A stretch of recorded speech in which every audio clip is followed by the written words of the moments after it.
بسم اللہ الرحمن الرحیم۔ معزز سامعین و ناظرین، السلام علیکم ورحمۃ اللہ وبرکاتہ۔ میں امید کرتی ہوں کہ آپ سب خیریت سے ہوں گے، خوشحال ہوں گے۔ میری دعا ہے کہ اللہ تعالیٰ آپ کو خوش رکھے، آباد رکھے اور آپ سب کو اپنے حفظ و امان میں رکھے۔ ناظرین، جیسا کہ آپ سب جانتے ہیں کہ آج کل ہمارے معاشرے میں فساد، فتنہ انتہا کا پھیل چکا ہے۔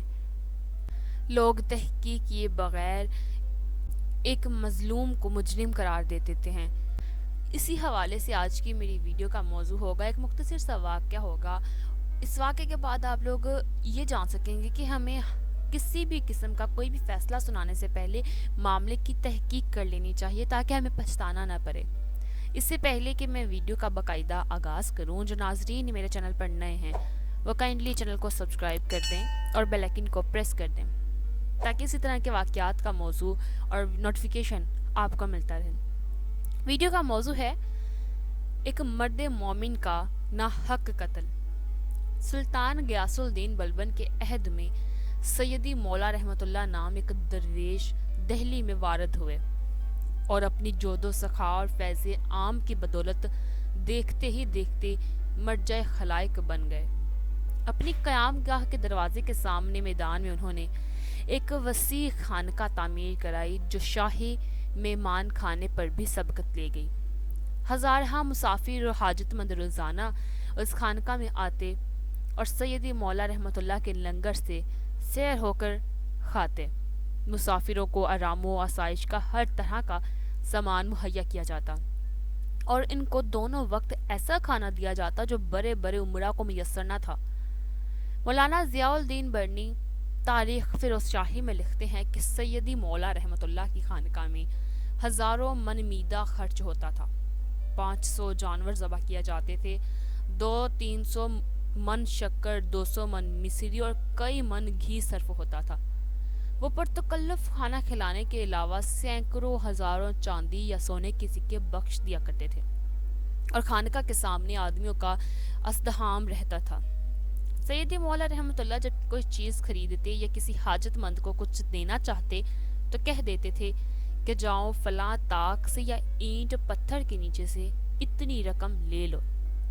کبھی ایسا نہ ہوا تھا کہ آپ کے ارشاد کے مطابق رقم نہ ملی ہو۔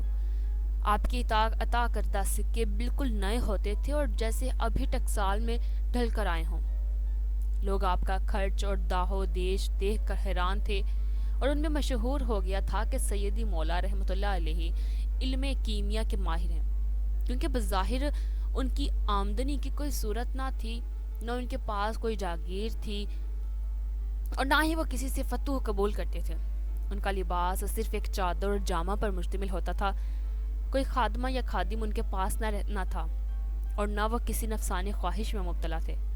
مجاہد و ریاضت بے انتہا کرتے تھے، خوراک صرف چاول کی روٹی اور معمولی سالن ہوتا تھا۔ وہ صوم و صلات کے پورے پابند تھے، لیکن عجیب بات تھی کہ لوگوں کے ساتھ مل کر نماز نہیں پڑھتے تھے اور سب عبادات تنہائی میں بجا لاتے تھے۔ ہو سکتا ہو کہ کوئی شرعی عذر ہو۔ خاندانی غلامہ کے بعد جب خلجیوں کا دور اقتدار شروع ہوا تو سیدی مولا کے خانقاہ کا خرچ پہلے سے بھی زیادہ بڑھ گیا۔ اکثر امراء و حکام ان کے عقیدت مند ہو گئے، حتیٰ کہ سلطان جلال الدین کا بڑا لڑکا کھانے کھانا بھی ان کے حلقہ ارادت میں داخل ہو گیا۔ وہ اپنے آپ کو سیدی مولا کا فرزند کہلانے میں فخر محسوس کرتا تھا۔ گرد سیدی مولا کے خانقاہ میں ہر وقت امرائے ذی اقتدار کا ہجوم رہنے لگا۔ ان کے علاوہ ایسے لوگوں کی آمد و رفت بھی خانقاہ میں بڑھ گئی جو بلبن کے عہد میں بڑے جاہ و جشم کے مالک تھے۔ انقلابی حکومت کی وجہ سے بے سر و سامان اور تہی و دست ہو گئے۔ یہ لوگ سیدی مولا کی داد و حش سے فیض اٹھاتے اور اکثر رات کو ان کی خانقاہ میں ہی پڑے رہتے۔ سلطان جلال الدین خلجی کا قاضی القضاء قاضی جلال الدین کا شانی تھا۔ وہ ایک چرب زبان اور فتنہ انگیز انسان تھا۔ اس نے سلطان سے نمک حرامی کی اور عہد بلبنی کے امراء کے ساتھ مل کر سیدی مولا کو ترغیب دینی شروع کی کہ بادشاہ ظالم ہے، کیا ہی خوب ہو اگر آپ سلطنت کو اس کے پنجے سے نکال کر خلق خدا کو عدل و انصاف سے شاد کریں اور شریعت کی حکومت قائم کریں۔ سیدی مولا کی بادشاہت کی آرزو کیا ہوتی، لوگ تو بادشاہ سے بڑھ کر ان کی تعظیم و تکریم کرتے تھے۔ انہوں نے بادشاہت کا دعوے دار بننے سے انکار کر دیا، تاہم یہ لوگ ان کی خانقاہ میں بیٹھ کر بادشاہ کے خلاف پخت و پز کرتے رہے۔ ان میں سے چند نے سلطان کے قتل کی سازش کی، لیکن ان کا راز قبل از وقت فاش ہو گیا۔ سلطان نے غضبناک ہو کر سید مولا قاضی جلال الدین کشانی اور سید مولا کے موقدین خاص کو دربار میں طلب کیا اور ان سے حقیقت حال دریافت کی۔ سب نے اس سازش میں لا علمی کا اظہار کیا۔ مورخین کا بیان ہے کہ سیدی مولا فی الحقیقت اس سازش سے بالکل بے خبر تھے، کیونکہ مفسدوں نے سارا منصوبہ ان سے در پردہ تیار کیا تھا۔ بادشاہ ان کے جواب سے مطمئن نہ ہوا اور حکم دیا کہ آگ کا ایک الاؤ تیار کیا جائے اور یہ لوگ بھڑکتی ہوئی آگ میں سے گزریں۔ اگر سچے ہوئے تو آگ ان کا بال بیکا نہ کرے گی۔ جب الاؤ تیار ہو گیا تو سیدی مولا فوراً اس میں کودنے کے لیے تیار ہو گئے اور کلمہ طیبہ پڑھتے ہوئے آگ کی طرف بڑھے۔ اس وقت بادشاہ کا دل پسیج گیا اور اس نے علماء سے استفسار کیا کہ اس بارے میں شریعت کا کیا حکم ہے۔ تمام علماء نے بالاتفاق کہا کہ آگ کے ذریعے سچ اور جھوٹ کی تمیز نہیں۔ سازش کی خبر صرف ایک شخص نے دی ہے اور ایسے جرم میں صرف ایک شخص کی شہادت قابل اعتماد نہیں۔ چنانچہ بادشاہ نے اپنا حکم منسوخ کر دیا اور قاضی جلال الدین کے شانی کو بدعین تبدیل کر دیا اور دوسرے مبینہ سازشوں کو جلاوطن کر دیا۔ اس کے بعد سیدی مولا کو باندھ کر بادشاہ کے سامنے لائے۔ بادشاہ نے ان سے متعدد سوال کیے۔ سیدی مولا نے ہر سوال کا معقول جواب دیا۔ جب بادشاہ سیدی مولا کو مجرم ثابت کرنے میں ناکام رہا تو اس نے شیخ التمش حیدری کو، جو اپنی حیدری جماعت کے ساتھ وہاں موجود تھا، قریب بلایا اور کہا، اے درویشان انصاف، من ایزا مولا بستانید۔ یہ سن کر سنجری یا بحری نامی ایک درویش نے آگے بڑھ کر سیدی مولا کو استرے سے مجروح کر دیا، سوئیاں چبوئیں اور زبردستی داڑھی منہ ڈالی۔ اتنے بادشاہ کے منجلے بیٹے ارکلی خان نے، جو اپنے بڑے بھائی کھانے کھانا کی عداوت کی وجہ سے سیدی مولا سے بھی بغض رکھتا تھا، ایک فیل بان کو اشارہ کیا۔ اس نے اپنا ہاتھی مظلوم سیدی مولا پر دھکیل دیا اور وہ ہاتھی کے پاؤں کے نیچے کچلے گئے۔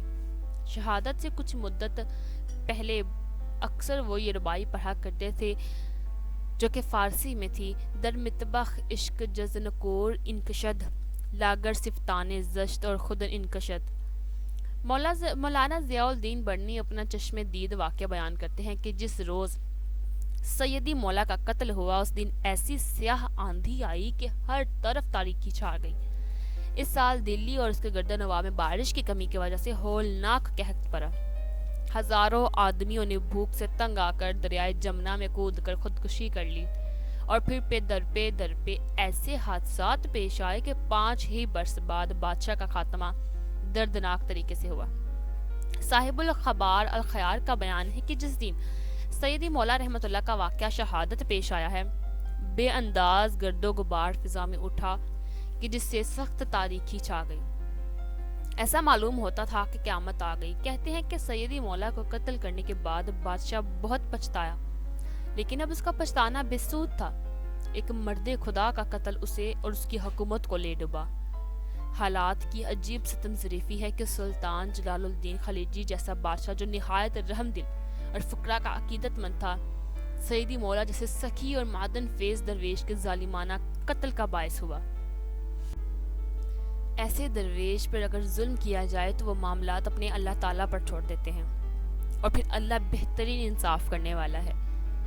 بعض اوقات ایسا بھی ہوتا ہے کہ ہم معاملات کی تحقیق کے بغیر ہی کوئی ایسا فیصلہ کر دیتے ہیں کہ جسے ہمیں بعد میں پچھتانا پڑتا ہے۔ انسان کبھی بغیر تحقیق کے کوئی قدم نہ اٹھائے کہ بعد میں پچھتانے سے کچھ نہیں ہوتا، جیسا کہ اس بادشاہ کے ساتھ ہوا۔ اللہ تعالیٰ ہم سب کو اس واقعے سے سبق حاصل کرنے کی توفیق عطا فرمائے، آمین یا رب العالمین۔ امید کروں گی ناظرین کہ آج کا واقعہ آپ کو اچھا لگا ہوگا۔ اگر آج کی ویڈیو اچھی لگی ہو تو کائنڈلی چینل کو سبسکرائب کر دیجیے گا اور بیل آئیکن کو ضرور پریس کیجیے گا تاکہ آپ کو اسی طرح کے واقعات کا نوٹیفیکیشن آپ کو ملتا رہے۔ اپنی دعا میں یاد رکھیں۔ اللہ حافظ۔